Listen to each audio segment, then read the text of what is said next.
Pila sindakangan niyo pa nakato ng kabaso malagdo? Kaiman. NBS sibi-sibi? Bawaan. Hello guys, what's up? It's Sting TV. Welcome to my vlog. So ngayon, nandito tayo sa public market ng Holo. At ngayong Ramadan, ipapakita ko sa inyo yung sitwasyon dito sa public market ng Holo. Okay, and siyempre mamamalingki na din tayo para sa buka mamaya or start. Pagpugla rin tawong magpakita ang camera. At yun nga guys, pagdating natin dito sa palengke, ay ito agad yung makikita natin ang iba't ibang klase ng mga seafoods. Pero dito sa amin guys, kahit hindi naman Ramadan, pag pumunta ka sa palengke ay hindi nawawalan ng ganitong mga klaseng pagkain. Pila sinenimbaw biyaon?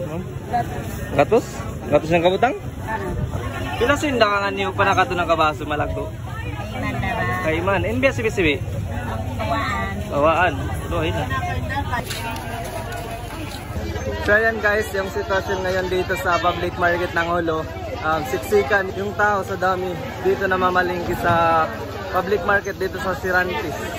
Sa ngayon nandito tayo sa palengke kung saan dito nagbibinta ng mga isda at makikita natin ang iba't ibang klase ng mga isda at siyempre fresh pa. Pilasan ba ni? Ang gatos? Tamarong mo pilasin? Kaiman. Kailan biyahe ni? Kaiman?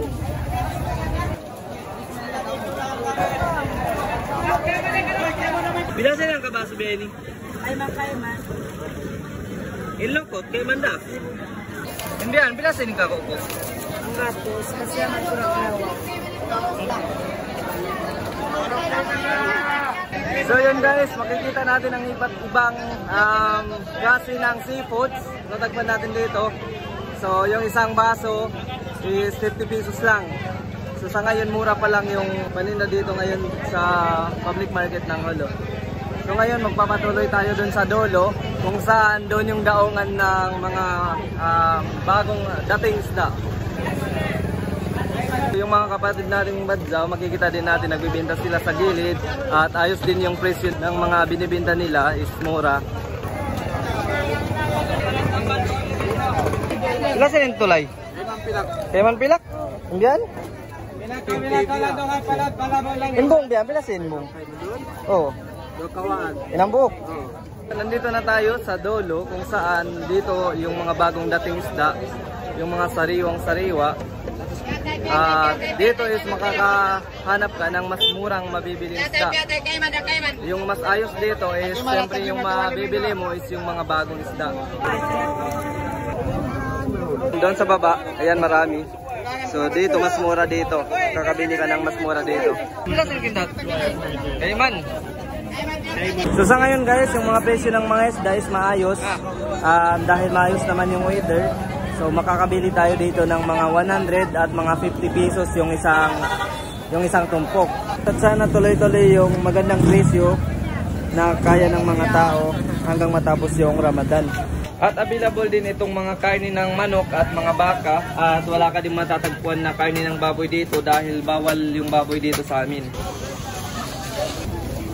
So nakita niyo na yung public market ng Holo. So ngayon dito tayo sa labas at bibili naman tayo ng bangbang sog. Ilasin?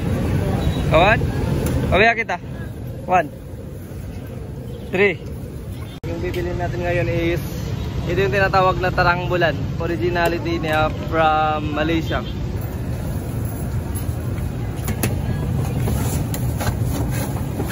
So yun guys, nakabili na tayo ng tarangbulan.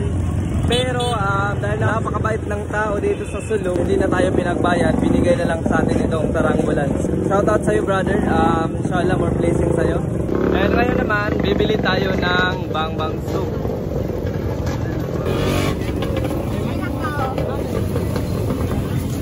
So dito sa area na to, makikita natin ang iba't ibang binibinta nila, bangbang soup at mga iba pa. So ngayon bibili muna tayo dito para sa ating iftar mamaya. So yun guys, ngayon bibili tayo ng bangbang soup. So makikita natin ang iba't ibang klase ng bangbang soup. So ito yung mga favorite ng tao soup sa iftar. Siyempre hindi nawawala yung bangbang soup. Ngayon bibili tayo. Ito sila ni? And this is putli mandi. Ito naman punjong, yung laman nito is rice. Basta masarap. Ito naman guys is patulakan, masarap to. Yan yung laman no. Patulakan na. Patulakan na patong.